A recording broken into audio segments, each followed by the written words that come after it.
જુનાગઢ જિલ્લાનું ચોરવાડ શહેર આવેલું છે। ત્યાં ખૂબ મોટે પાયે ખનિજ માફિયાઓ દ્વારા ખનિજ ચોરી, બિલ્ડિંગ લાઇમસ્ટોનની ચોરી કરવામાં આવે છે। ઘણા સમયથી કરવામાં આવે છે। તેમાં ખનિજ માફિયા તરીકે પ્રવીણ રાઠોડ ઉર્ફે કેસરી અને લલિત રાઠોડ આ એક મોટા ખનિજ માફિયાઓ છે અને એ ખનિજ માફિયાઓ દ્વારા ખૂબ મોટા પાયે ચોરી કરવામાં આવે છે અને તેના સર્વે નંબર સહિત મેં પત્રમાં લખેલા છે।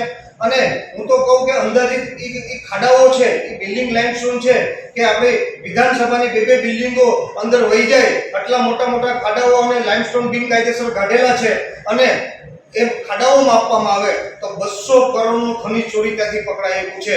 અને આ જાણ મેં જુનાગઢ જિલ્લાના ખનિજના મુખ્ય અધિકારીને જાણ કરેલી।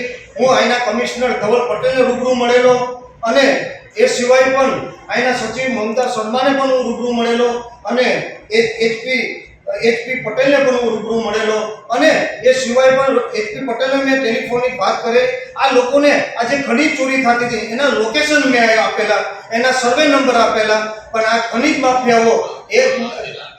માફિયાઓ મોટે પાયે ત્યાં દર મહિને હપ્તા આપતા હોય છે, મહિનાના 5-5 લાખ રૂપિયા આપતા હોય છે। એના કારણે આજે વિસ્તારના આજે ધારાસભ્ય તરીકે હું પત્ર લખતો હોય, લોકેશન આપતો હોય અને ત્યાં મોટા મોટા આપણે વિધાનસભાના બે માળ સુધી જે અંદર વહી જાય આટલા મોટા મોટા ખાડા પડેલા છે, છતાં પણ અહીંના કમિશનરને જાણ હોવા છતાં, અહીંના સચિવને જાણ હોવા છતાં પણ આજે ત્યાં આજની રોજે પણ ધમધમતી બિલ્ડિંગ લાઇમસ્ટોન ચાલી રહી છે।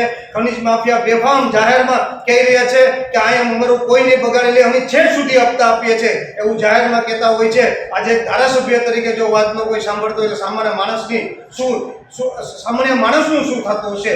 ત્યારે હું ખાસ કરીને કહેવા માંગુ છું કે આની પહેલા પણ એ ખનિજ ચોરી તો ઠીક છે, પણ મારા ચોરવાડ શહેરના મજૂરો એને એવું કહેવામાં આવે છે કે કામે આવે તો કે આ કાયદેસર લીઝ છે। એ બિચારા મજૂર જે કામ કરી રહ્યા છે એને તો એમ જ છે કે બાજુમાં 1 વીઘાની લીઝ છે, બાકીના 10-12 વીઘા 7-12 ઉપર છે બિનકાયદેસર ખોદી અને આ બે માળના ખાડા કરી નાખ્યા છે। એ મજૂરો બિચારાને એને તો એવું જ છે કે અમે કાયદેસર લીઝમાં કામ કરીએ છીએ।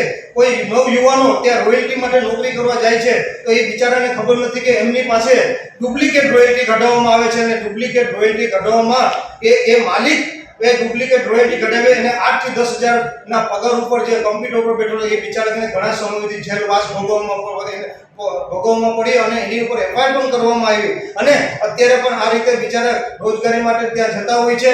અને અવારનવાર મેં 17/3/2025 રોજ મુખ્યમંત્રીશ્રીને પત્ર લખ્યો અને શુક્રવારના રોજ હું મુખ્યમંત્રીશ્રીને રૂબરૂ મળ્યો। આ મુખ્યમંત્રીશ્રીને મેં સંપૂર્ણ જાણકારી આપેલી છે। મુખ્યમંત્રીશ્રીએ મને કીધું છે કે તાત્કાલિક ધોરણે એક્શન લેવામાં આવે। જો આ એક્શન નહીં લેવામાં આવે તો વિધાનસભાના 27 તારીખે આ વિષય હું વિધાનસભામાં પણ બોલવાનું છે।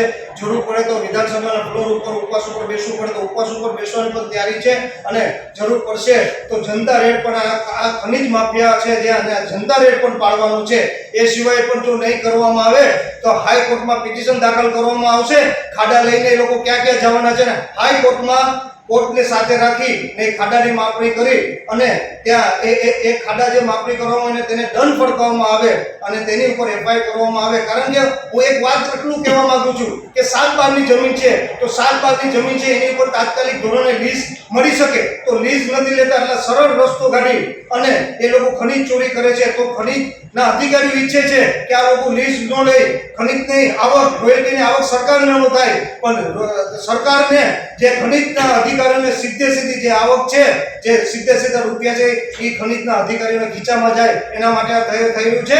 ફરી કહું છું કે તાત્કાલિક ધોરણે નહીં આનું એક્શન લેવામાં આવે તો ઉપવાસ ઉપર બેસવાની મારી તૈયારી છે। વિધાનસભામાં જરૂર પડશે તો જનતા રેડ પાડીશ અને જરૂર પડશે તો હાઈકોર્ટમાં પિટિશન દાખલ કરી અને તેને ખાડામાં આપવામાં આવશે।